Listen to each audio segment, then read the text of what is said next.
Halo bro and sista, selamat pagi, selamat siang, selamat sore, selamat malam. Dimanapun Anda berada di Indonesia maupun di luar negeri. Abang Anda dan Adinda yang baik, ayo bergabung bersama Ika Paket Talks. Merajut potensi alumni untuk kebangkitan FKUKI. Silakan simak perbincangan berikut.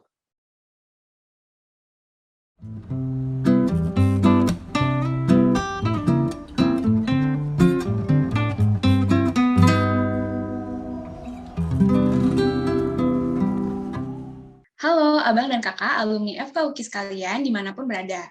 Kami menyambut Abang dan Kakak dalam podcast Ika Paket Talk, merajut potensi alumni untuk kebangkitan FKUKI. Di episode podcast kita kali ini, kita akan menghadirkan sosok alumni FKUKI yang saat ini sedang bertugas sebagai Kepala Puskesmas di Puskesmas Kabupaten Sukamara. Beliau adalah Dr. Angga Sari Pujiastuti.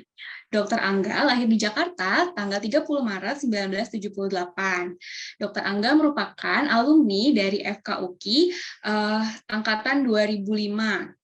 Kemudian saat ini Dr. Angga sedang bertugas sebagai Kepala Puskesmas di Puskesmas Kabupaten Sukamara sejak tahun 2014. Dr. Angga juga pernah mendapatkan penghargaan sebagai dokter teladan di tahun 2018 dan 2020. Di tahun 2018 sebagai dokter teladan peringkat 3 tingkat provinsi Kalimantan Tengah dan juga dokter teladan peringkat 1 di tingkat Kabupaten Sukamara. Di tahun 2020 sebagai dokter teladan peringkat 3 di tingkat Kabupaten Sukamara. Sangat luar biasa, langsung saja kita sapa narasumber kita pada podcast kali ini. Halo Kak Angga. Halo. Apa kabar Kak? Sehat Kak? Sehat ya. Sehat-sehat juga ya. Sehat Mariska Kak. sehat ya. Nah, sehat Kak. Oke, nah kita ada yang ingin ditanya-tanyakan nih Kak Angga. Nah, boleh diceritakan ya Kak, saat ini sedang ada kesibukan apa, terutama di masa pandemi ini sedang ada kesibukan apa nih Kak? Ya, makasih Mariska. Kak Angga sekarang ini adalah Kepala Puskesmas di Puskesmas Sukamara, Kabupaten Sukamara itu Kalimantan Tengah bagian Barat. Kebetulan kegiatan kami pada saat ini adalah vaksinasi COVID. Vaksinasi COVID untuk yang booster dan yang pertama buat anak sekolah. Jadi kebetulan pekerjaan kita memang agak banyak setelah pandemi COVID yang tahun 2021. Itu kesibukannya lagi sibuk vaksin sih ya. Oke, nah Kak Angga mungkin boleh diceritakan nih Kak, selama lulus atau selama pengalaman PTT dan setelahnya ada pengalaman suka duka mungkin Kak menjadi dokter selama melayani saat ini, mungkin bisa diceritakan Kak untuk kami? Oke, cerita dulu ya. 2010 Kak Angga itu, Dokter Angga mencoba PTT dari Kemenkes dan akhirnya mencari tempat yang sebenarnya sih tahu rekomendasi tempat ini dari teman yang satu angkatan yang sudah PNS. Dia bilang gini, Angga kalau lo mau PTT kesini aja gitu kan. Di Sukamara tempatnya enak, bersaudara, bersahabat tuh. Coba dapat 2010 April ditempatkanlah di Kabupaten Sukamara. 2010 sampai 2013 ternyata penempatan dokter PTT tidak sesuai dengan aturan kementerian karena ada RSUD Sukamara yang dokternya cuma 4. Jadi Dokter Angga diminta untuk membantu RSUD. Setelah 4 tahun di RSUD dengan rumah sakit yang minimalis, nggak ada spesialisnya, cuma dokter umum. Di situ kita diajarkan untuk berani, tantangannya terus berani. Jadi ingat ilmu waktu koas. Diajarin di senior, pokoknya ada pasien tangani sesuai SOP. Jadi kalau ada pasien tuh, belajar, masuk ke kamar lagi, baca lagi buku, tapi berani dan dengan konsekuensi harus sesuai. Nanti ingat waktu kuliah dulu, waktu koas dulu, pokoknya pede dulu, bisa dulu, yakin pasti pasien juga percaya. Ternyata ilmu yang saya dapat waktu di rumah sakit, ternyata komunikasi dengan pasien itu penting.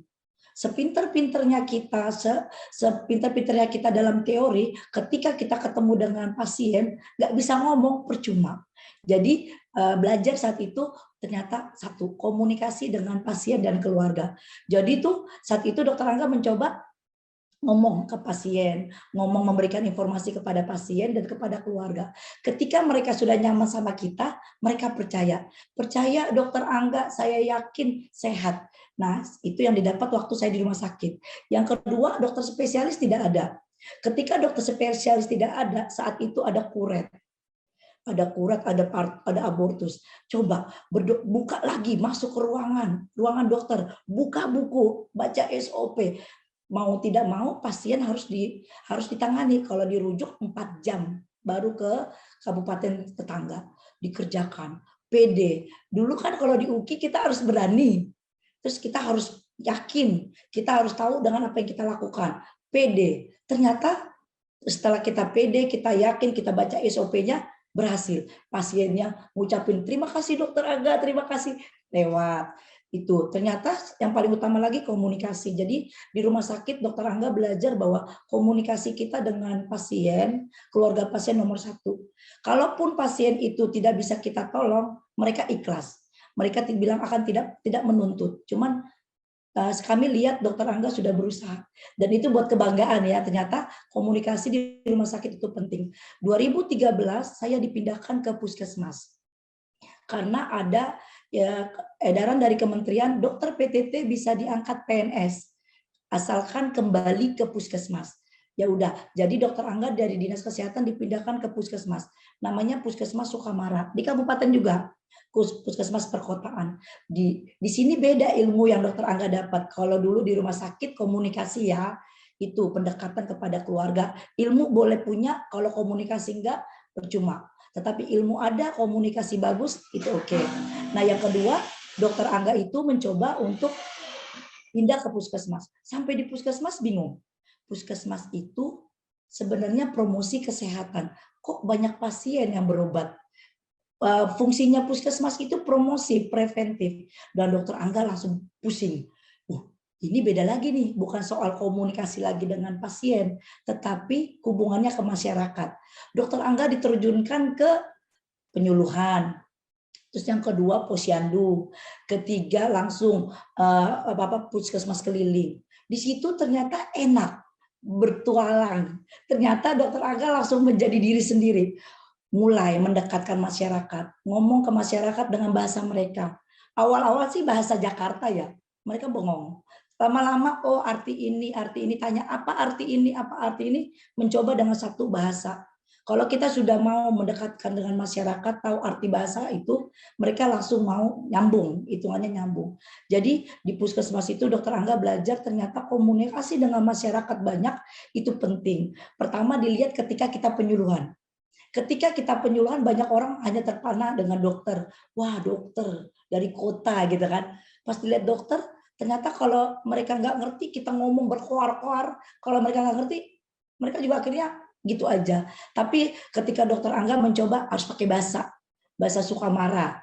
Mereka tuh bahasa Sukamara itu kayak bahasa Melayu. Jadi mulai masuk, baru mereka ngerti. Jadi ternyata di puskesmas itu yang paling penting kita menarik satu tokoh masyarakat.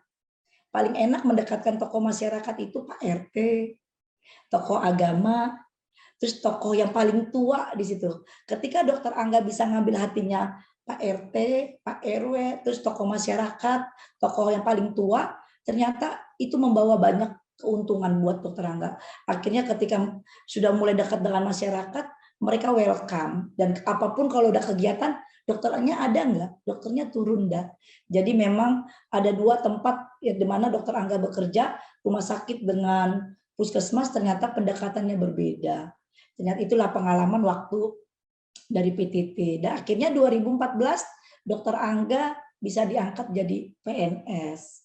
Tanpa tes, nggak pakai tes, pokoknya langsung otomatis diangkat, dokter PTT diangkat menjadi PNS. Rezekinya puji Tuhan, di situ rezekinya memang dipermulus. Cuman ngajuin berkas, langsung SK keluar setahun 6 bulan kemudian SK keluar. Itu pengalamannya indah sekali memang. Luar biasa, Kak. Berarti memang sekarang itu selama perjalanan karir ini banyak implementasi pelajaran-pelajaran yang kita dapat waktu kita pendidikan di FK UKI ya, kayak. Paling utama IKM. IKM ilmunya gini banget. IKM itu ternyata kita belajar untuk mendekatkan diri kepada masyarakat ya. Bukan soal metode penelitiannya, enggak. Tetapi pendekatan kita kepada masyarakat, kepada tiap orang itu kan beda-beda ya. Jadi emang kita harus tangkap dulu pendekatan kepada tokoh agama, masyarakat, udah dipegang itu kita aman. Itu. Luar biasa. Nah, Kak, kalau masih tentang pelayanan pada masyarakat nih ya, Kak, kita sebagai dokter, mungkin Kak boleh diceritakan Kak waktu sebelumnya tahun 2018 dan 2020 ini kan pernah mendapatkan penghargaan sebagai dokter teladan ya, Kak. Nah, itu mungkin bisa diceritakan bagaimana prosesnya Kak untuk menjadi inspirasi buat kami nih Kak, alumni yang lainnya. Jadi gini deh, jadi 2018 ketika Dokter Angga 2014 dipindahkan di Puskesmas, satu belajar untuk mengetahui tentang karakter masyarakat di sekitar sini. Terus yang kedua, ketika Dokter Angga sudah bisa berhasil menarik perhatian dari para tetua yang paling tua, tokoh-tokoh masyarakat, tokoh agama, setelah dapat dari Pak Camat, Pak Lurah, mencoba ada namanya, kebetulan di Dinas Kesehatan itu di provinsi mengadakan tiap tahun itu namanya Nakes Teladan, tenaga kesehatan teladan dari semua profesi. Nah, karena di Sukamara dokternya sedikit, akhirnya diminta sama Dinas Kesehatan, Dokter Angga itu kan suka upload foto. Kan dulu hobinya tuh main HP tuh upload foto kegiatan. Setiap ada kegiatan foto. Nah, sayang Dokter Angga, kegiatan Dokter Angga itu tidak kita naikkan jadi dokter teladan. Terus mikir, yakin gak sih dokter teladan kayaknya nggak pantas gitu kan. Ternyata Dinas Kesehatan bilang, Dokter Angga dalam satu foto-foto itu dokter kumpulkan semua akan dijadikan satu cerita. Ketika jadi satu cerita dan masuk ke dalam kegiatan puskesmas, itu bisa jadi dokter teladan.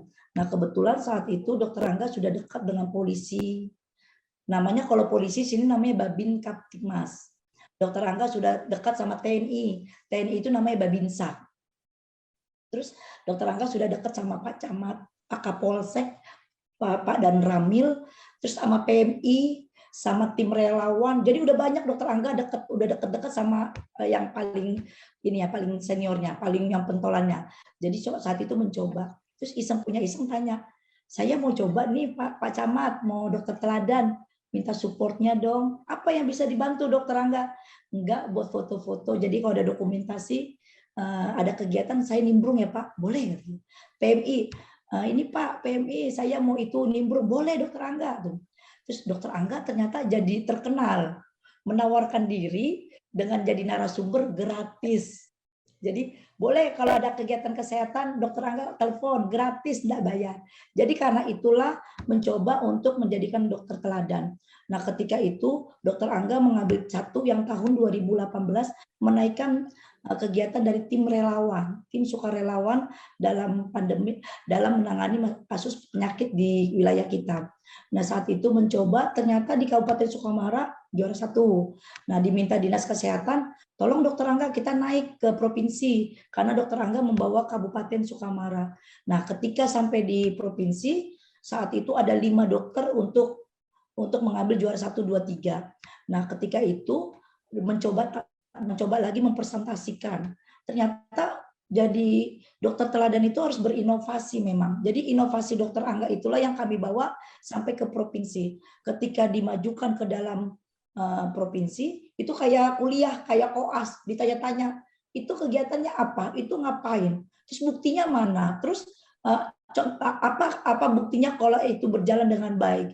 Terus nanti saya datang lagi ya Dokter Angga ke Sukamara, saya cek, saya tanya masyarakat, benar nggak Dokter Angga kerjanya, benar nggak, udah kayak koas, ditanya-tanya.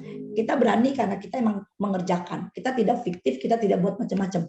Pokoknya saya berani kerjakan, berani dok, siap ya Dokter Angga, untuk periode keduanya kita turun lapangan, siap turun. Nah, ketika sampai ke lapangan, tim dari provinsi turun, benar ditanya, Pak Camat, benarkah Dokter Angga ini terlibat dalam upaya kesehatan masyarakat berbasis masyarakat namanya UKBM, upaya kesehatan berbasis masyarakat?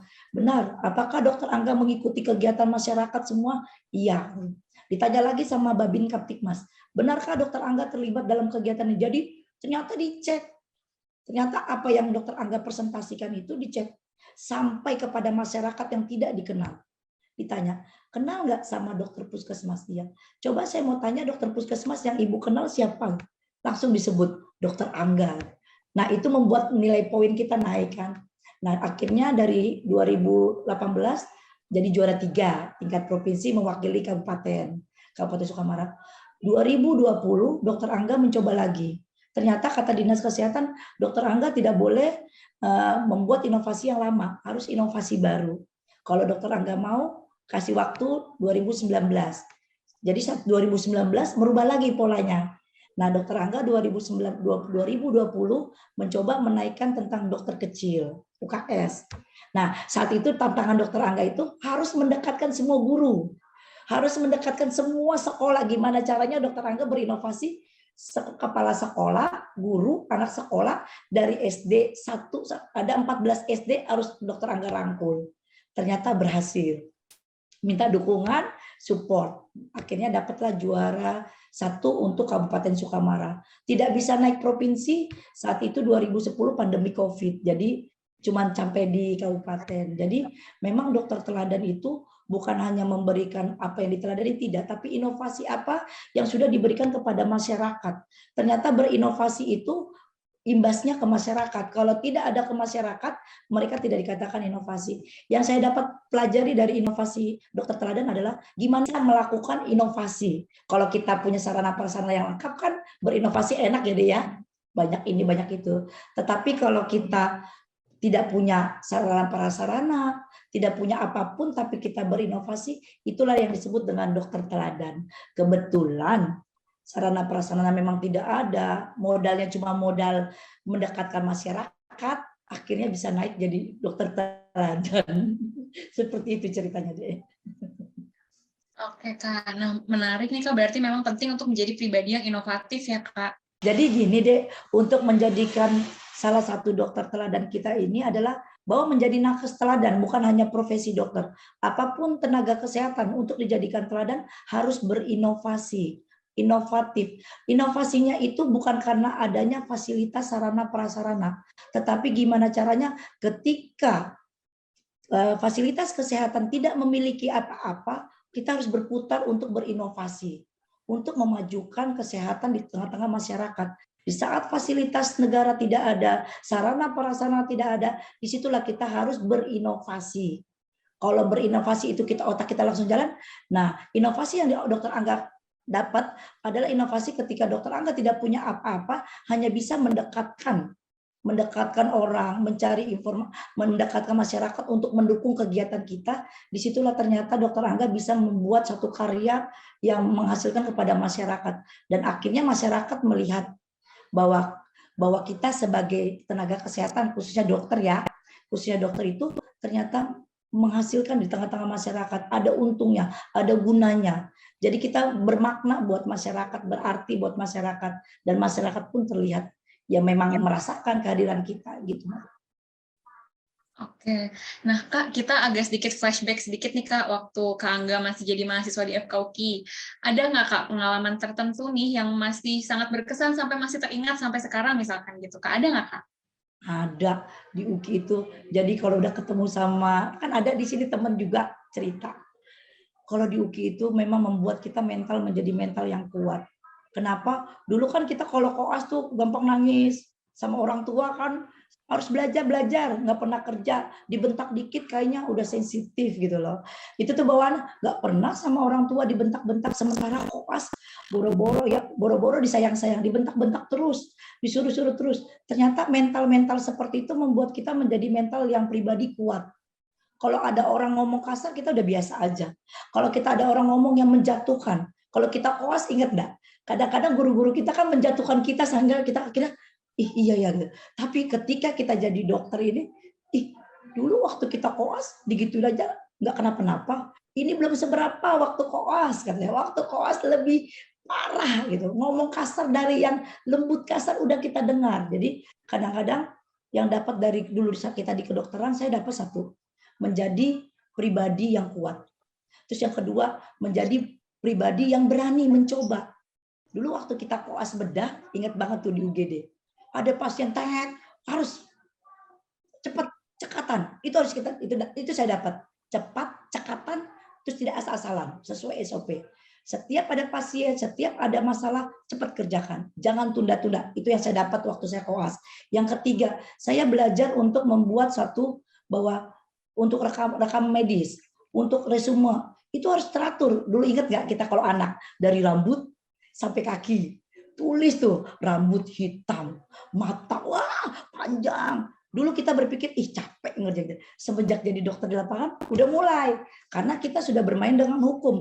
Mau nggak mau daripada dituntut, tulis yang lengkap. Terus yang kedua, bermain. Kalau dulu waktu dokter Angga koas, senior selalu bilang gini, hitam dan putih tidak bisa bersatu. Teori kita boleh putih, bagus secara teori. Di lapangan ternyata hitam. Terus kita ngapain? Kita abu-abu. Kita abu-abu ngapain? Kita harus bisa menyesuaikan antara teori dengan lapangan. Yang dokter Angga dapat sekarang adalah orang bisa berkata-kata dengan teori yang bagus. Memang secara teori, di lapangan tidak sesuai dengan teori. Gimana caranya kita berpikir yang teori itu dan di lapangan itu bisa nyambung. Jadi apalagi kalau kemarin kayak penanganan COVID, dokter Angga menangani COVID yang kemarin itu teorinya bagus nih, penanganan COVID, di lapangan boro-boro. Jadi akhirnya kita belajar untuk menggabungkan sehingga itu bisa berjalan dengan baik. Nah, kembali menjadi dokter alumni UKI itu memang didikannya salut. Jadi kalau ada lihat anak UKI gampang nangis, kadang-kadang dokter Angga ngomong gini, Wit, kan ada tuh dokter UKI di sini di RSUD, dikit-dikit nangis. Wit, di UKI itu lebih sadis loh. Kok kamu gitu aja nangis loh? Wit, gitu. Mental kita itu dibentuk di UKI loh. UKI mengeluarkan mental-mental yang kuat, tangguh, terus berani gitu loh. Jangan sampai itu rusak, Wit. Jadi jangan gampang nangis. Terus yang kedua, berani ambil resiko. Karena setiap konsekuensi pekerjaan ambil resiko, tetapi sesuai dengan aturan. Jadi memang kalau buat adik-adik ya, sekarang memang tidak mungkin yang adik-adik masih kuliah di kedokteran, nggak kelihatan tuh, membosankan, nggak enak. Tapi lihat, ketika kita turun ke lapangan, kita jadi pribadi dokter yang benar-benar mau disukai masyarakat, satu, berani. Yang kedua, kita tuh cepat, kerja tuh harus cepat. UKI mengajari kita cepat. Kalau kita dibedah dulu gitu, cepat, nanti mati, keburu mati. Nah itu kita tanamkan. Sampai sekarang dokter ingat, kerja harus cepat, cekatan, terampil. Kenapa? Karena di lapangan itu kalau kerja asal-asalan emang nggak kepake. Jadi buat adik-adik yang masih koas, nanti pas udah jadi dokter ngerasain, ternyata didikan UKI benar-benar membuat mental kita menjadi pribadi yang tangguh, pribadi yang punya kepribadian, pribadi yang punya prinsip. Seperti itu. Oke, terima kasih Kak. Ini jadi pesan buat kita semua juga nih ya Kak, untuk khususnya juga untuk yang masih pendidikan sekarang ya Kak, walaupun rasanya berat, tapi percayalah nanti akan ada manfaatnya. Betul, ngerasain, pokoknya dirasain enak. Ternyata kadang bagai gini, sampai kadang-kadang nih suaminya Kak Angga aja ngomong gini, dasar anak UKI. Kenapa? Kadang-kadang kayak ini, cepat kerjanya nggak ini. Terus kadang-kadang memang ngerasa didikan UKI itu memang membuat kita jadi orang UKI itu ya disiplin loh. Kita tuh datang pagi, walaupun saya bukan jadi kepala puskesmas dulu jam 7 udah standby. Orang belum datang kita sudah standby. Kenapa? Di UKI begitu. Nunggu apa? Kita harus lebih dulu dari orang gitu loh. Menunggu pasien. Terus di UKI diajarkan bahwa untuk ngambil suatu keputusan cepat. Jangan lama-lama. Di sini banyak tuh orang nanti. Nah, kita harus cepat selesai, cepat kerjaan kita. Seperti itu deh. Wah, luar biasa nih Kak Angga. Terima kasih banyak Kak untuk sharingnya yang sangat-sangat menginspirasi kita semua. Bisa jadi pesan untuk alumni yang lain dan juga mahasiswa-mahasiswa yang masih pendidikan saat ini. Nah, Abang dan Kakak sekalian, sampai di sini podcast Ika Faket kita episode saat ini. Terima kasih banyak untuk Kak Angga untuk sharingnya Kak. Terima kasih sudah mau diundang ke Ika Faket. Iya Kak, terima kasih Kak. Nah, Abang dan Kakak sekalian, kita akan bertemu lagi di podcast episode selanjutnya. Jangan lupa untuk subscribe ke channel YouTube Ika Faket UKI dan juga follow sosial media Ika Faket UKI lainnya seperti yang tertera di description box. Jangan lupa juga untuk like, komen, dan share video ini. Akhir kata, melayani bukan dilayani. Sampai bertemu di episode selanjutnya, Abang dan Kakak.